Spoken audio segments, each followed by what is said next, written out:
நான் அவரை பார்த்துட்டு நான் அப்புறமா சின்ன துணை நடிகர் கோண்டாமணி கூட ஆமாம் 1 லட்ச ரூபா கொடுத்துருக்காரு. அவர் கடன் 12 லட்ச ரூபா அவர் தான் அடைச்சார். அதெல்லாம் வந்து கேப்டன் மறக்க முடியாதுங்க வாழ்க்கையில். தெரியல, கொஞ்ச நாளாகவே கேப்டன்ட்டு யாரும் சொல்ல முடியல. ஆனால் இப்போ அவர் சொல்லாமலே போயிட்டார். நீ இங்கே உதவி செஞ்சது போதும், எனக்கு வந்து படிவனை செய்யணும் ஆண்டவனே கூப்பிட்டாருன்னு நினைக்கிறேன். அதான் சொல்கிறேனே, சில பேர் கேட்டு கொடுப்பாங்க, கேட்காமலே கொடுக்கக்கூடியது வந்து கேப்டன் மட்டும்தான். முதல்ல சாப்பிட்டியான்னு கேட்பாங்க, நான் மட்டும் இல்லைங்க. நான் ஏற்கனவே பேட்டிகளில் சொல்லியிருக்கேன், நான் சென்னையில் வாய்ப்பு தேடி அலையும் போது எனக்கு ஒரு நேரம் சாப்பாடு கன்ஃபார்ம்னா அது பாண்டி பஜாரில் கேப்டன் ஆஃபீஸில் தான். அங்கே மட்டும் இல்லை, நிறையா படங்கள் நடிச்சிருக்கேன். ஜூனியர் ஆர்டிஸ்ட்லேருந்து பெரிய ஆர்டிஸ்ட் வரைக்கும் அத்தனை பேருக்கும் என்ன சாப்பாடோ அதுதான் மொத்த பேருக்கும். பாதாங்கீர் சாப்பிட்டாங்கன்னா மொத்த பேருக்கும் பாதாங்கீர் தான், ரோஸ் மில்க்னா மொத்த பேருக்கும், இளநீர்னா மொத்த பேருக்கும். இவங்களுக்கு தனியாக அவங்களுக்கு தனியான்னு பார்க்காம எல்லாருடைய பசியும் மாற்றினவர்.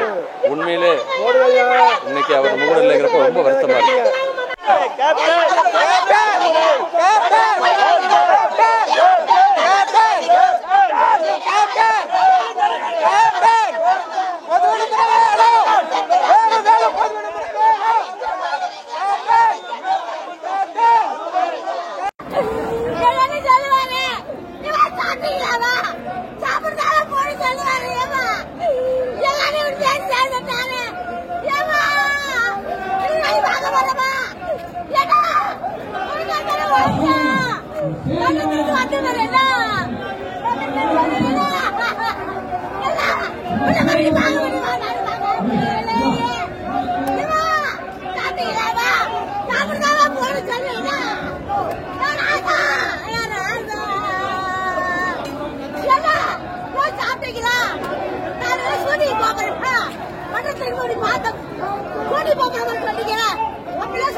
கேப்டன், நான் சமுத்திரக்கனி பேசுகிறேன்.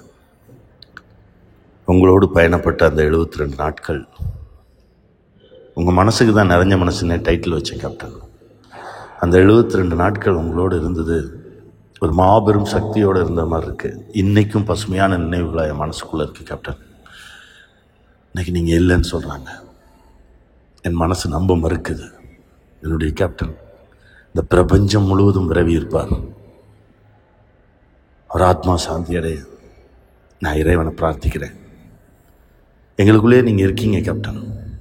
உங்களுடைய நல்ல எண்ணம், இந்த சமூகத்தின் மீது நீங்கள் வச்சுருந்த பார்வை, இது எல்லாமே எனக்கு தெரியும். அதை நாங்களும் முன்னெடுக்கிறோம் கேப்டன்.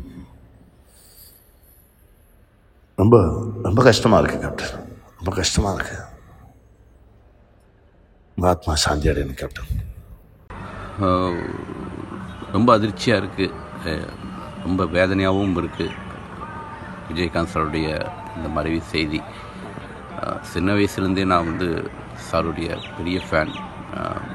ஃபஸ்ட் ஷோ பார்க்குற ஒரு கேரக்டர். எத்தனையோ நாள் ஸ்கூல் கட் அடிச்சுட்டு படத்துக்கு போயிருக்கேன், அவருடைய படத்துக்கு மட்டும்.